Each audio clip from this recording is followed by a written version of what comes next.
గత వైసీపీ ప్రభుత్వంలో పిఠాపురం నియోజకవర్గంలో ఇసుక మట్టి మాఫియా చెలరేగిపోయి కోట్లాది రూపాయలు సంపాదించుకొని నేడు ముసుగులేసుకుని కూటమి పార్టీలోకి చేరి యథేచ్ఛగా గ్రావెల్ తావకాలు తిరిగి చేపట్టారని తెలుగుదేశం పార్టీ రాష్ట్ర అధికార ప్రతినిధి మాజీ ఎమ్మెల్యే ఎస్వీఎస్ఎన్ వర్మ తీవ్రంగా ఆరోపించారు. పిఠాపురం నియోజకవర్గం కొత్తపల్లి మండలం రావివారిపాడు గ్రామంలో అక్రమంగా బొండు ఇసుక తవ్వకాలకు ఇసుకమట్టి మాఫియా తెరలేపారు.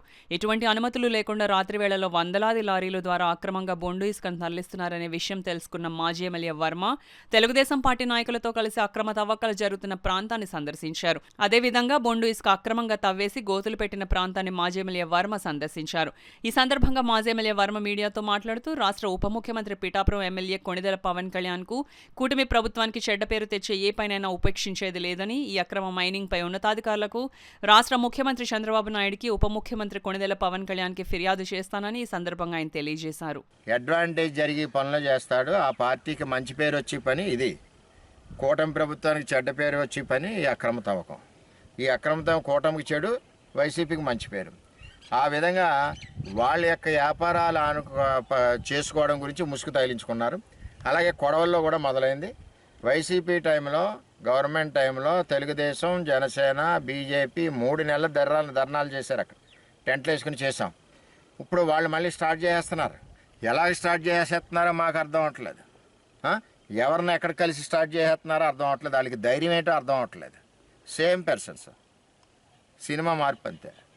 ఎందుకంటే అప్పుడున్న జనమే ఇప్పుడు మళ్ళీ ముసుగేసుకుని మళ్ళీ ఈ కార్యక్రమాలన్నీ మొదలు పెడుతున్నారు. కాబట్టి ఎట్టి పరిస్థితులను అరికట్టాలి. అరికట్టిన పరిస్థితిలో వాళ్ళ డిపార్ట్మెంట్కి నేను హెచ్చరిస్తా ఉన్నా. ఇందులో తెలుగుదేశం పార్టీ పేరు కానీ, మా పేరు కానీ చాలామంది బయట మాట్లాడుతున్నారు.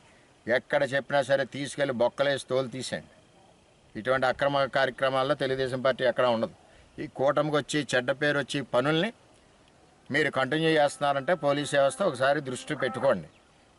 ఇంకా మీరు ఇలా చేయని పరిస్థితిలో స్టేషన్ దగ్గరికి వచ్చి నిలదీసే పరిస్థితి వస్తుంది. అది కూడా తొందరలో చెప్తున్నాం. ఇది కూడా పైన అధికారుల దృష్టిలో పెడతాం. ప్రభుత్వం మాదే ఉంది కాబట్టి ఎట్టి పరిస్థితుల్లో చర్యలు తీసుకుని దీన్ని అరికడతామని కూడా తెలియజేస్తున్నాం. ఇప్పుడు కళ్యాణ్ గారు చెప్పింది తప్పేం చెప్పలేదు కదా. ఆయన ఒకే చెరువుతామండి, అది కూడా వ్యాపారం చేసుకున్నారు కాబట్టి బ్రిక్ రావాలి కాబట్టి అని చెప్పి ఇచ్చారు పర్మిషను. ఆయన చెప్తానే ఉన్నారు పోలీస్ తీరు మారాలని కళ్యాణ్ గారు చెప్తున్నారు. ఇటువంటి మాఫియాలు తీరు మారాలని ఆయన చెప్పారు. ఆయన కూడా 1-2 సార్లు చూస్తాడు, వినకపోతే లేపాతలు పడేస్తాడు. ఆయన చేసేది ఏముంటుంది ఇందులో. కూటమికి చెడ్డ పేరు వచ్చి పని ఎవరో కూడా ఒప్పుకోరు. అటువంటి చేసి వ్యక్తుల్ని పార్టీలో ఉంటే పార్టీల నుంచి పంపించాలి, లేదనుకుంటే అధికారులు ఎవరైతే మద్దతు పలుకుతున్నారో అధికారులను పంపించాలి.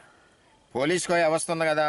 ఒక రైతు సాయంత్రం ట్రాక్టర్ మీద ఏదైనా ఇసుకట్టుకెళ్తే ఆయన్ని పెట్టేసి లోపలేసి తోమేసి రకరకాలుగా ఎకరం భూమిని ఆయన చేసుకుంటున్నారు వాళ్ళు ట్రాక్టర్ ఇసుక్కే పోలీసు. మరి ఇదే మాఫియా జరుగుతుంటే కళ్ళు ఎక్కడ పోయినాయి? 250 లారీలు వెళ్తున్నాయంటే జిల్లా పోలీసు చూడవలసిన బాధ్యత ఉంది కదా. ఎందుకు కళ్ళు మూసుకుని ఉంటున్నారు? లోకల్ పోలీసు జిల్లా అధికారులు చెప్పట్లేదా? లేకపోతే లోకల్ పోలీసు ఇందులో ఇన్వాల్వ్మెంట్ అయి ఉందా? ఈ అరికట్లేదంటే కారణం నైట్ టైం ఇంత అలా జరుగుతుందంటే భాగస్వామ్యం ఉన్నట్టే మేము అనుమానిస్తాం. అందులో తేడా లేదు. దీని మీద కూడా సార్ కళ్యాణ్ గారు కూడా చెప్పారు 2-3 సార్లు పోలీస్ వ్యవస్థ బాగాలేదు, సరి చేయండి అని. నేను మొన్న ఎక్కడో మూలపేటలో గంజాయి సిగరెట్లు దొరికినాయి. గంజాయి అరకెట్లు పోనీ గంజాయి లారీల మీద పోదు కదా. స్కూల్ దగ్గర గంజాయిలు ఇవన్నీ కూడా చాలా సీరియస్గా కళ్యాణ్ గారు హెచ్చరించున్నారు. మీరు సరి చేసుకోకపోతే సరైన చర్యలు కూడా ఉంటాయని చెప్పి నేను తెలియజేస్తున్నా. ఇది కూడా కూటమి ప్రభుత్వం అక్రమ వ్యాపారాలకు వ్యతిరేకం.